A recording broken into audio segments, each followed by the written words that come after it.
Alhamdulillah wa salatu wa salamu ala rasulillahi wa ala alihi wa sahbihi ajma'in. Frères et sœurs en islam, assalamu alaikum wa rahmatullahi wa barakatuh. Question numéro 1, un extrait de l'article de la part de nos frères Muhsin Juman. Alors, dans cet article-là, on fait référence à certains ban récits que ban animaux sont capables d'utiliser l'eau du monde. Ban animaux sont capables d'utiliser l'eau du monde, les chiens, serpents, etc. Alors, est-ce que ça l'article-là, est-ce que ça a une information authentique? C'est-à-dire, il y a une référence depuis Abdullah bin Abbas, un hadith Rasulullah sallallahu alayhi wa sallam concernant ces serpents, etc. Alors, est-ce qu'il y a vraiment un animal capable d'utiliser l'eau du monde? Et tout d'abord, frères en islam et sœurs en islam, nous devons faire beaucoup attention quand nous lisons l'article. C'est pour ça que nous devons être très vigilants. Pas rentrer dans tout bon site, pas lire tout bonnes affaires, pas écouter toutes choses, parce qu'une fois qu'il y a un doute, il rentre dans la tête. Il est difficile pour sortir. Une fois qu'il y a un malentendu, il y a une confusion rentrée, bien difficile pour capable de trouver une solution pour tirer sa confusion. Alors, après que nous finissons ça, connaît que hadith que Rasulullah sallallahu alayhi wa sallam peut faire référence à un serpent, deux types de serpents. Alors ici, Muhammad sallallahu alayhi wa sallam peut faire référence qui, ça serpent-là, veut dire qui est capable d'affecter nous d'une façon. Et bon, ulama fin explique ça, hadith-là, peut dire que serpent-là, parfois il y a un serpent, et il y a certaines qualités serpent, ne pas connaître ce qu'aujourd'hui encore il y a ce serpent-là, qui, quand au regard fixé sur le regard, il crée un problème dans les corps. Peut-être l'hypnotise, peut-être il fait un effet psychologique, peut-être la frayeur, il est capable d'affecter, il est capable de faire une madame, veut dire ses enfants, il fait la piète.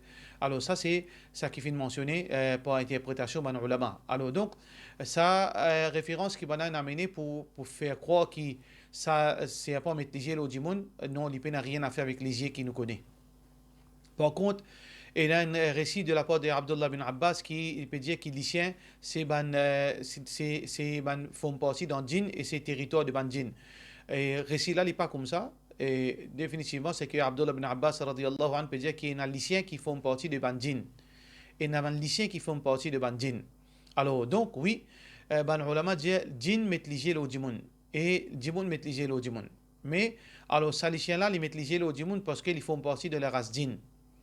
Donc, en résumé, pour ne pas trop rentrer dans les détails, c'est que les animaux n'ont aucune preuve, ni depuis le Coran, ni depuis le Sunna, que les animaux sont capables de maîtriser l'eau du monde. C'est seulement djinn, comme Ibn al-Qayyim, rahimahullah ta'ala, dit, c'est seulement djinn et insan qui sont capables de maîtriser l'eau. Et Allah subhanahu wa ta'ala, son Nabi sallallahu alayhi wa sallam, fait montrer nous des moyens pour capable protéger nous contre les yeux. Nous lisons un dua qui, pardon, qui le prophète sallallahu alayhi wa sallam fait enseigner. أعوذ بكلمات الله التامات من كل شيطان وهامة ومن كل عين لامة. Alors ça c'est un dua qui nous capable de gagner dans Hisnul Muslim, qui est capable de protéger nous contre les yeux du monde et nous prendre nos précautions contre les yeux du monde. Question suivante, question de la part de nos frères Sahir B. Les peut dire après si nous finira trakat et quand nous peut remplacer nos salats et dans cette tashahhud là, est-ce qu'il nous besoin d'y aller complètement ou bien nous seulement nous y aller nous y une partie, veut dire nous y aller tashahhud. Non, nous y aller complètement quand nous peut remplacer salat. Quand nous arrive dans rakat, alors nous y aller at-tahiyyat jusqu'à salam au Rasulullah sallallahu alayhi wa sallam et nous dernier dua qui nous y aller complètement pour quand nous peut remplacer nos salats. Question suivante. Et une longue question. Un couple qui habite dans un appartement côté d'un non musulman et parfois ils font un service et ils ont un agarbati qui sont allumés et ça crée de l'atmosphère lourde et ils ont pas attention ça les affecte les autres, veut dire shaitan, etc. Alors ils sont pas capables de sortir depuis ça l'appartement là, ils n'ont aucune place pour aller. Alors qui nous capable de conseiller autres? Nous conseillons l'obéissance à Allah subhanahu wa ta'ala. Obéir à Allah subhanahu wa ta'ala pour protéger nous. Et si il y a un conseil que Rasulullah sallallahu alayhi wa sallam fait montrer nous, après chaque salat, nous lisons trois qul huwa Allahu ahad, qul a'udhu bi rabbil falaq, qul a'udhu bi rabbin nas. Fajr, nous lisons trois fois qul huwa Allahu ahad, trois fois falaq, trois fois nas, et nous lisons ayat al-kursi. Après Maghrib, nous lisons trois fois qul huwa Allahu ahad, trois fois falaq, trois fois nas, et nous lisons ayat al-kursi. Quand nous allons dormir, nous lisons ayat al-kursi. Si nous sommes capables aussi de nous lire dernier page, Lillahi ma fi samawati da surah Baqara, tout ça là, il suffit pour nous contre Shaitan. Shaitan pas capable d'approcher un monde qui s'inscrit avec Allah et qui peut prendre ses précautions. Inna ibadi, laysa laka alayhim sultan. Mon bon esclave, Allah dit, tu peux contrôler les autres. Si un croyant lit dans l'obéissance à Allah, il peut prendre une précaution que Rasulullah sallallahu alayhi wa sallam fait dire, il n'y a aucun qui est capable de faire les dito, sauf ce qu'Allah subhanahu wa ta'ala fait marquer pour lui, Inch'Allah. Question suivante, question de la part de nous Nafissa M. Est-ce qu'il est capable de faire nous connaître, est-ce qu'il y a une innovation ça, ou bien gain droit ça, et il y a un livre qui dit, où il y a tel ayat, ou bien tel quelque chose, où il y a tant sifat, tant subhanallah, ou bien ça, où il y a tel yaqawi, ou bien la force, où il y a basir, ou bien lisier. Est-ce que ça, ban quelque chose là existe ça? C'est ban fausseté qui est ajouté dans le din. Il n'y a aucun hadith qui vient nous lire 10 fois Ya Qawi, Ya Qawi, Ya Qawi, nous pose la main, nous ferons, veut dire nous gagnons la force, nous gagnons l'intelligence. Ou bien Ya Basir, Ya Basir, Ya Basir, c'est lui qui trouvait, alors nous passe nous lire, nous pour trouver clair. Ça c'est bonne superstition et bonne invention qui se fait causer le Allah et le Rasulullah sallallahu alayhi wa sallam, peine à rien, le saban qui se là dans bon hadith authentique. Question suivante, question de la part de une question anonyme. Une madame disait elle fait une césarienne et 3 césariennes. Et le docteur dit, quatrième fois, il est impossible, elle veut dire pour les enceintes, il ne faudrait pas qu'il y ait enceinte, alors donc, parce qu'il est risquant. Donc, les papes font ce type parce que l'islam pas permet. Mais si arrivé, il est prégnant, est-ce qu'il est capable de faire des enfants aller? Est-ce qu'il a une méthode contraceptive? Alors, dans une madame dans ce cas-là, si 3 fois il fait césarienne, et le docteur dit comme ça, il y a un risque, il est capable d'avoir un risque la mort. S'il est en voie de famille encore, et le docteur est plus connu, et ça c'est une question qui paraît vrai, alors une madame, il a besoin de prendre ses précautions, Michel là, il a besoin d'être responsable, prendre ses précautions, et il y a plusieurs moyens contraceptifs qui nous capables de servir pour qu'une madame n'est pas en voie de famille. Alors donc, on a besoin, avant qu'il ait la cause, veut dire faire des enfants aller, sa madame-là, il a besoin de prendre ses précautions, et il a tout ce qui a été moyen, il guette son médecin soignant, pour que ce médecin informe lui qu'il a besoin de faire.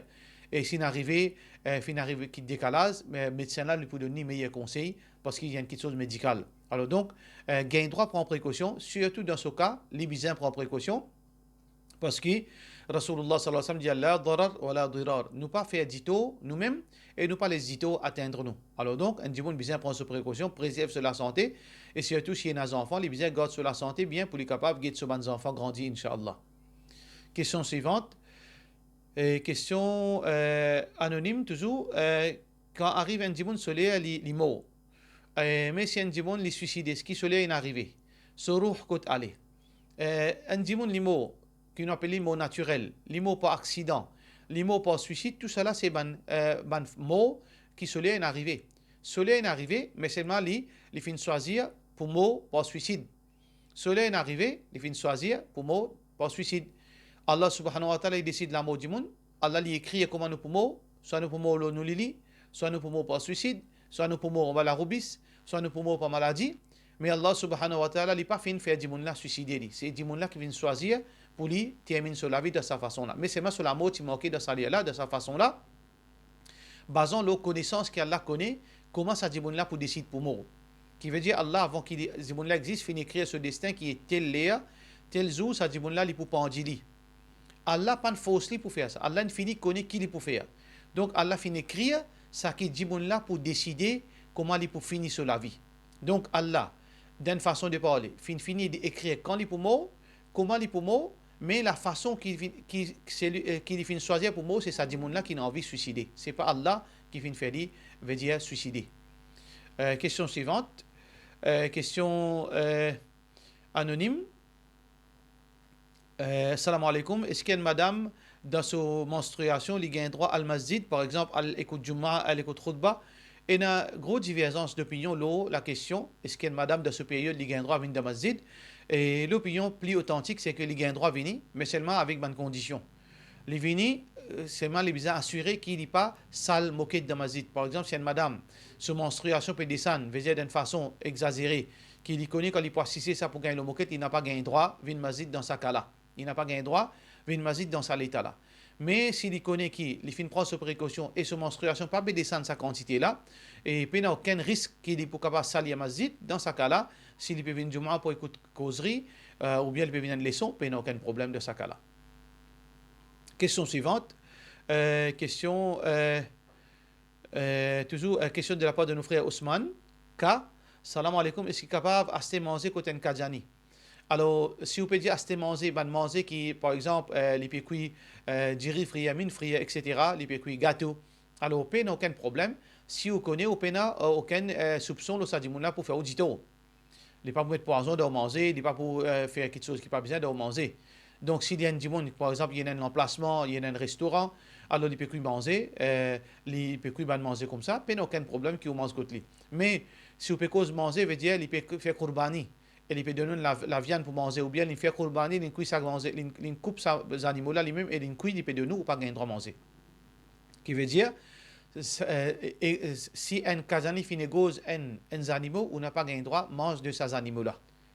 Mais s'il peut cuire manger, il y a ce poulet ou bien sur la viande avec ban musulman, et il peut cuire comme un restaurant ou un droit manger, puis il n'y a aucun problème. Question suivante. Question de la part de nos frères Zaf. Ah, est-ce qu'il y a une monsieur qui s'il peine à travail, est-ce qu'il est haram si son madame travaille et la peut donner, son madame qui travaille pour la cuisine? Il n'est pas haram qu'une madame travaille pour la cuisine. Mais la question, un monsieur peine à travail. Est-ce qu'il existe un monsieur peine à travail? Moi, d'après mon expérience, pas existe qu'un monsieur peine à travail. Tout travail est là. Mais oui, un dimoun peine à travail qu'il ait envie. Le problème, c'est ça. Ça veut dire que dimoun a envie de choisir pour travailler, ça qu'il a envie. Il a envie de travailler dans la banque, il a envie de travailler, mettre cravate dans le bureau, il a envie de travailler professeur. Alors, si vous pouvez choisir un travail, là peut-être de ce domaine-là, vous ne pouvez pas gagner un travail. Mais pour dire qu'un dimoun peine à travail, pas existe. Vendez-le un travail. Vendez-le d'ici qu'un travail. Comment un dimoun est capable de dire peine à travail? Les cuits de rôti, ils travaillent. Les cuits un gâteau, ils travaillent. Les lave le tout, ça aussi un travail. Tout ce qui a été travail est là. Mais pour dire un dimoun peine à travail, ça y est quelque chose de difficile. Mais si arrive un dimoun n'est pas payé travail, par exemple, pour une raison, disons, il n'est pas payé un travail. Disons, nous dit vraiment peine à travail. Est-ce que son madame qui va travailler nourrit-lui? Pas aucun problème. Pas aucun problème, mais seulement, un monsieur n'est pas supposé arriver à une stage pareil, que son madame travaille pour donner manger boire. Il ne faudrait pas qu'un homme arrive à une situation pareille, parce que c'est responsabilité d'un monsieur pour travailler, pour donner son madame manger, pas l'inverse. Question suivante. Question de la part de nos frères Nayaz P. Il peut dire, est-ce que nous considérons Kazani étant musulman? Qui était sa bande-là et qui autre croyance? Kazani pas musulman. Nous pas rentrer dans tous les détails, il suffit un seul point pour comprendre que Kazani pas musulman parce qu'ils n'ont pas accepté Muhammad Rasulullah sallallahu alayhi wa sallam comme le dernier prophète. Je dis qu'il n'est pas dernier prophète qui après lui pour les autres prophètes. Il suffit ça qui est un dimoun pas musulman. Parce que quand nous pouvons témoigner, quand nous pouvons un dimoun embrasser Islam qui dit La ilaha illallah Muhammad Rasulullah sallallahu alayhi wa sallam. Qui veut dire Muhammad Rasulullah? On peut témoigner que Muhammad est le messager d'Allah, le prophète d'Allah, et il n'y a aucun prophète pour venir après lui. Ça, c'est témoignage La ilaha illallah. On peut témoigner que Muhammad le messager d'Allah. On peut témoigner pour obéir à lui, pour prendre lui comme modèle, et on peut témoigner qu'après lui, il n'y a aucun messager et aucun prophète qui peut venir. Donc, Ban Kazani, je ne peux pas croire que le prophète sallallahu alayhi wa sallam, c'est le dernier prophète. Donc, pour cela, je n'ai pas musulman à la base même. Question suivante. Question anonyme. Quand quelqu'un peut dire ce petit bébé le deuxième mois, est-ce qu'il, ou bien question avant, est-ce qu'il y a une madame enceinte le combien mois qui est une madame qui Allah met roux dans petit bébé là? Hadith qui est rapporté par Muslim, c'est que Rasulullah sallallahu alayhi wa sallam fait nous comprendre qu'Allah lui fait 11 souffler roux dans fœtus, dans ventre, dans les causes de ces enfants-là, au bout de 4 mois. Ça veut dire avant 4 mois, peine à roux. C'est à partir de 4 mois qu'il y a un roux par la permission d'Allah subhanahu wa ta'ala. Question suivante. Quand une madame une dit ce petit bébé des mois, est-ce qu'il y a un hadith qui dit ou bien qui mentionnait dans le Coran que petit bébé là il y a le côté Allah? Non. Avant 4 mois, il n'est pas un petit bébé, il n'est pas un insan avant 4 mois. Avant 4 mois, il n'est pas un insan parce qu'il n'est pas dans la vie, c'est un mot sur la chair. Pena l'ini veut dire l'ini peut exister par la suite.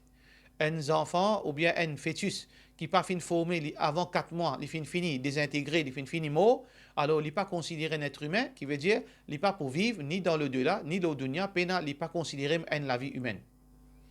Question suivante, assalamu alaikum. Mon travail de l'hôpital, et là, c'est-à-dire qu'il y a parfois un shift qui fait, donc dans un shift, ça n'a sur les chiffres, ça n'a sur les repos, le talent sur les travail. Parfois, je fais un shift en eux-mêmes. Ça can changer, ça n'a prend sur les repos, le talent prend sur les repos. Alors donc, il y a assisé dans messe, il y a sorti dans les supposés de travail parce que le camarade peut remplacer. Alors ça, c'est un routine parmi les travailleurs qui l'administration est au courant, mais seulement il pas dire non rien parce qu'il n'y a aucun problème peut dérouler. Est-ce qu'en tant qu'un musulman, nous sommes capables de faire ça? Alors, s'il y a une routine, mais seulement la question qui se pose, c'est arrivé un malheur dans ce là, un problème dans ce là, donc qui peut arriver légalement? Si vous utilisez on-site dans ce là, il arrive un accident, il arrive un problème, est-ce qu'il vous a un problème? Légalement, vous avez un problème. Si vous avez un problème, un musulman n'a pas le droit de faire ça. Parce que le professeur sallallahu dit un musulman n'a pas le droit d'inviter problème là lui-même. Donc c'est une routine tant qu'il y a un problème. S'il y a un problème, si arrivé une qui panique, ou pour un problème, ça veut dire qu'un musulman ou bien évite quelque chose pareil. Question suivante. Question de la part de nos frères, de nos sœurs Zahra. Est-ce qu'il a un droit à prendre part Qurbani dans l'autre pays? Est-ce qu'il prie Qurbani dans ce pays-là, les biens équivalents dans Maurice? Ça veut dire si nous payons dans ce pays-là 2500 et dans Maurice 12 500, ça veut dire ce qu'il nous disait prend 5 parts. Alors, tout ça, deuxième partie, cette question-là, elle est irrélevante parce que Qurbani en déo, nous n'avons pas le droit de faire parce qu'il nous disait faire dans nos pays. Dans nos pays. Sauf si un dimoun n'est pas capable de faire Qurbani dans ce pays, là, il fait en déo. Mais si nous sommes capables de faire Qurbani dans nos pays, ça veut dire si nous avons une permission, si nous avons une facilité pour faire, nous n'avons pas supposé faire Qurbani en déo parce qu'il n'est pas fait partie dans l'enseignement Rasulullah sallallahu alayhi wa sallam. Mais si toutefois on a envie de faire Qurbani en déo, en plus, on ne prend pas Maurice, ou envie de faire Qurbani en déo, en plus, un autre pas, ça, on gagne droit. Ça, on gagne droit parce que le Qurbani qui est officiel pour compter dans Maurice. Il n'y a aucun problème. Mais ou pas faire Qurbani Maurice, ou le faire en déo, ça n'est pas fait partie de Sunna, et il est capable d'avoir un mauvais signal pour même. Parce que Qurbani de Maurice n'est pas les 14 000. Ça veut dire là qui peut arriver au Pérot d'une façon de parler indirectement. Ça veut dire au Pérot, c'est qui est facile. Au Pérot tricher d'une façon, au Pérot Qurbani 1000 roupies, et au Pérot Qurbani 14 000 roupies, et un musulman n'a pas le droit d'agir comme ça avec son créateur. Donc si on a le moyen, on fait Qurbani. Si on n'a le moyen, on n'a pas fait Qurbani. Si on a envie de faire Qurbani Maurice et en déo, permissible.